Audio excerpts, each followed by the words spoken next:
आपका स्वागत है हमारे यूट्यूब चैनल सिंग मैथमेटिक्स में। आप इसी तरह फ्री में एजुकेशनल वीडियो देखना चाहते हैं तो हमारे चैनल को लाइक करें, सब्सक्राइब करें। ठीक है, आज का हमारा टॉपिक है नंबर सिस्टम, क्लास 9 एक्सरसाइज 1.3। 1.3 का पहला क्वेश्चन है, बोल रहा write the flowing in the decimal from a से that the kind of decimal expression each has. कहने का मतलब कौन से काइंड का ये डेसिमल नंबर है उसको निकालना। डेसिमल नंबर काइंड कहने का मतलब they are two kinds of decimal, पहला टर्मिनेटिव और दूसरा नॉन टर्मिनेटिव। तो पहले हम हल्का फुल्का समझ लेते हैं टर्मिनेटिव डेसिमल किसको कहते हैं, नॉन टर्मिनेटिव डेसिमल कहते हैं, किसे कहते हैं। तो देखिए, टर्मिनेटिव डेसिमल उसको कहते हैं जो कि पूरा पूरा कट जाए, मतलब कहने का मतलब है रिमाइंडर 0। और नॉन टर्मिनेटिव डेसिमल उसको कहते हैं जो पूरा पूरा ना कटे। ठीक है, रिमाइंडर नॉट इक्वल टू 0। ठीक है, टर्मिनेटिंग डेसिमल किसको कहेंगे, जो कि जिसका रिमाइंडर क्या हो, रिमाइंडर 0 हो, वो पूरा पूरा कट जाए, उसको कहते हैं टर्मिनेटिव डेसिमल। और दूसरा होता है non terminating decimal. Non terminating decimal उसको कहते हैं जिसका रिमाइंडर 0 ना आता हो, जैसे कहने का मतलब है वो पूरा पूरा ना कटता हो। चलते हैं पहले क्वेश्चन की ओर। इसमें सारा क्वेश्चन इसी टाइप का है, एक दो क्वेश्चन हम बताते हैं। पहला क्वेश्चन है हमारा, इसमें 136/100 है। तो देखिए, हमें हमेशा पता है कि हम नीचे वाले से ऊपर वाले में डिवाइड करते हैं, मतलब डिनोमिनेटर से न्यूमरेटर में डिवाइड करते हैं। तो यहाँ पे 100 लिखते हैं डिवाइडेड बाई 36। देखिए, जब इससे ये क्या है, छोटा है, तो इसके इक्वल लाने के लिए तो हम यहाँ पे करते हैं 0 पॉइंट, तो 1 0 यहाँ हो गया, तो 3 बार में 300। जब ये हमारा पूरा पूरा कट जाएगा तो क्या समझेंगे, जब ये पूरा हमारा पूरा पूरा कट जाएगा तो ये हमारा टर्मिनेटेड होगा, और जब ये पूरा पूरा नहीं कटेगा तो ये नॉन टर्मिनेटेड होगा। ठीक है, 6 बार में 0.0, तो 6 बार में 600। तो देखिए, हमारा जो रिमाइंडर है इसको कहते हैं रिमाइंडर। रिमाइंडर नीचे जो रिमाइंडर हमारा 0 आ गया तो ये क्या हो गया, टर्मिनेटिंग हो गया, टर्मिनेटिंग डेसिमल। ठीक है,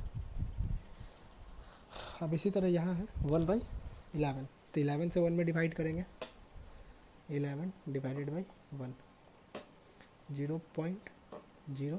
देखिए 10, अब देखिए पॉइंट देने के बाद भी क्या हुआ, एक है, तो 1 0 यहाँ और देंगे और 1 0 और यहाँ लिखेंगे। ठीक है, तो कितना बार में 11 दहिया 110, लेकिन 11 9 बार में लगाते हैं, 9 बार में कितना, 11 9 जा 99, 99 बचा हुआ 1, 1 0, फिर 1 0 लगाए, फिर यहाँ 0 9, फिर 99, फिर बचा 1, फिर 1 0 यहाँ,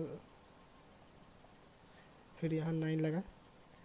तो अब देखिए, अब क्या हो रहा है, बार बार एक ही डिजिट आ रहा है। देखिए 9 0 9 0, फिर आगे करेंगे तो 9 0 आएगा। ठीक है, फिर नीचे में 1 बचा, फिर एक पॉइंट का 0, कितना बचा 99, फिर नीचे में 1, पॉइंट का 1 0, एक यहाँ 0 लगाएंगे तो फिर एक यहाँ 0 लगेगा।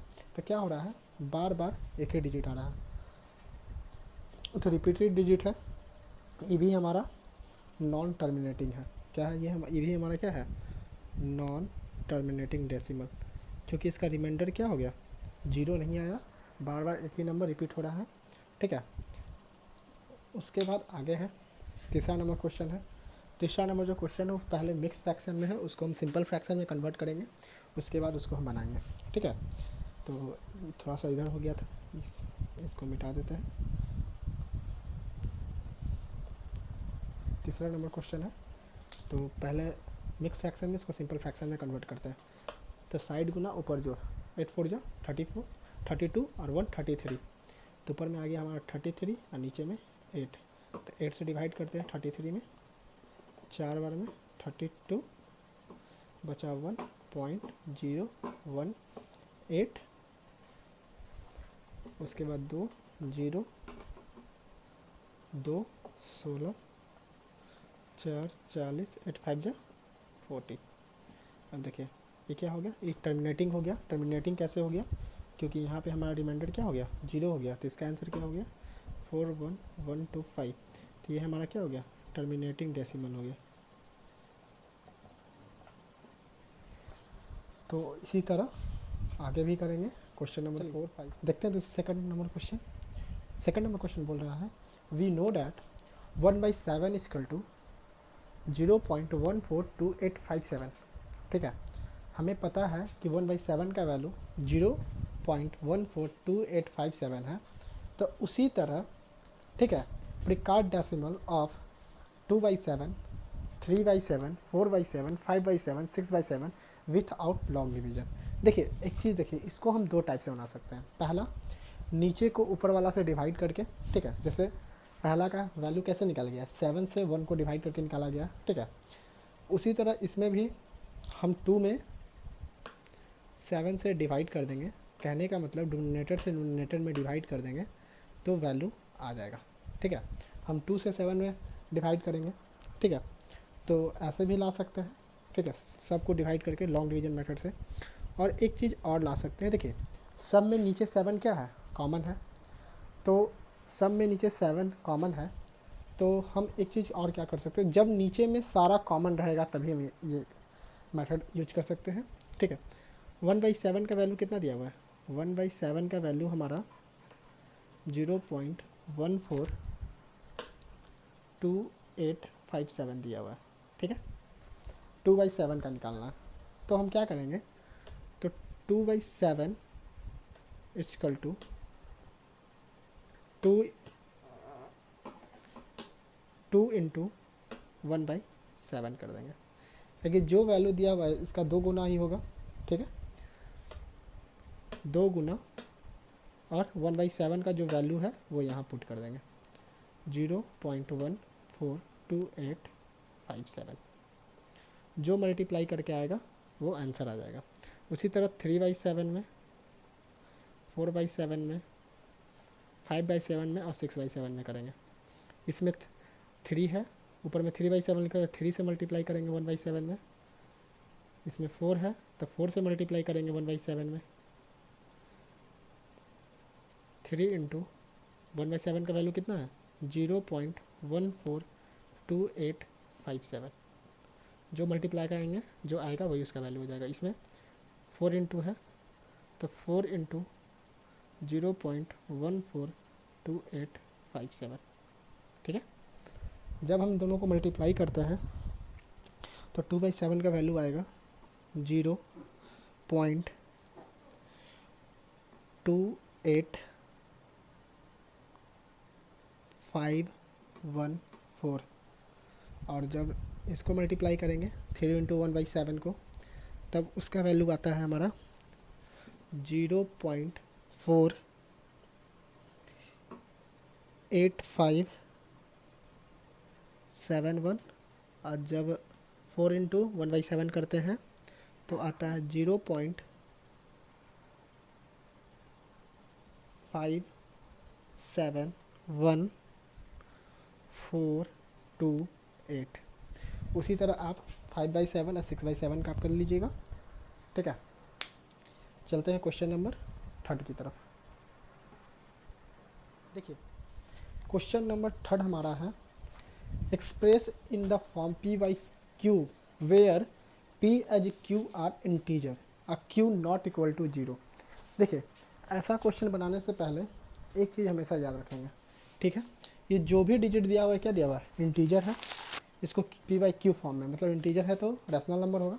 ठीक है, तो ऐसा क्वेश्चन बनाने से पहले एक बात को ध्यान में रखेंगे, क्या है वो देखिए पहला क्वेश्चन में क्या है, 0.6 के ऊपर क्या है, बार है। बार कहने का मतलब बार उसी डिजिट के ऊपर लगता है जो डिजिट बार बार आता है। बार बार कब आता है, डिवाइड करने के बाद वो डिजिट बार बार आता है। मतलब कहने का मतलब कोई इक्वेशन को डिवाइड किए हैं तो उसके आंसर में 6 क्या आ रहा है, बार बार आ रहा है। तो इसको 0.6 के ऊपर बार, जो बार जो होता है रिपीटेड डिजिट के ऊपर लगता है। ठीक है, तो पहला केस में देखिए कि जो बार है एक डिजिट पे है। दूसरा केस में क्या है, 0.47 पे बार है, मतलब जो एक डिजिट आया है उसके बाद फिर 7777 आने लगा है। तीसरा डिजिट में देखिए 3 डिजिट के ऊपर बार है। तो देखिए सबसे पहले क्या करेंगे, हमेशा याद रखेंगे एक डिजिट के ऊपर जब बार रहता है तो 10, 1 डिजिट के ऊपर बार रहा। ठीक है, तो हम 10 लिखते हैं। 2 डिजिट के ऊपर बार रहा तो 100, और 3 डिजिट के ऊपर बार रहा तो 1000। ठीक है, देखिए यहाँ 3 डिजिट के ऊपर बार है, ठीक, लेकिन यहाँ और यहाँ एक ही डिजिट के ऊपर बार है, तो 10 पे ही काम करेंगे। देखिए इसका ही बता देते हैं क्यों लिखते हैं। जैसे देखिए यहाँ पे सपोज 0.6 है, इसके ऊपर बार है, जैसे ही बार हटाएंगे तो ये 6 क्या हो जाएगा, हम पढ़े थे हर डिजिट के नीचे 1 छुपा होता है, और डिजिट के पॉइंट के बाद कितना डिजिट है, 1 डिजिट, तो 10, जितना डिजिट रहता है उतना लिखते हैं। ठीक है, चलिए क्वेश्चन बनाते हैं। तो हम क्या लिख सकते हैं, x = 0.6 के ऊपर क्या है, बार। अब देखिए यहाँ से पॉइंट हटाएंगे तो क्या हो जाएगा हमारा 10x = तो एक बात बताइए, 10x = जब ये पॉइंट हट गया तो 6 पहले आ गया, लेकिन बहुत सारा 6 है तो पॉइंट के बाद भी एक 6 चला गया। ठीक है, अब देखिए उसके बाद क्या करना है, इतना आ गया 10x = 6.6। अब क्या करना है, इसको सब्ट्रैक्ट करना है। ये हमारा इक्वेशन 1 है और ये हमारा इक्वेशन 2 है। तो इक्वेशन 2 में 1 में क्या करना है, सब्ट्रैक्ट कर देना है। देखिए यहाँ पे क्या किए हम लोग, सब्ट्रैक्ट किए हैं। यहाँ पे चाहे तो आप लिख भी सकते हैं इक्वेशन 1 सब्ट्रैक्ट इक्वेशन 1 एंड 2। ठीक है, ऐसे भी करके आप लिख सकते हैं। 10x = 6.6 के ऊपर बार, x = 0.6 के ऊपर बार। अब देखिए बार से बार वाला सारा कैंसिल। ठीक है, 10x में से x गया था 9x = यहाँ पे क्या बचा, सिर्फ 6। तब आगे x = 6/9 कट किए तो ऊपर में 3 के टेबल में 2 बार और 3 के टेबल में 3 बार, तो यही हमारा 2/3 क्या हो गया, हमारा आंसर हो गया। ठीक है, चलते हैं दूसरे क्वेश्चन पे। ठीक है, क्वेश्चन नंबर 2 बोल रहा है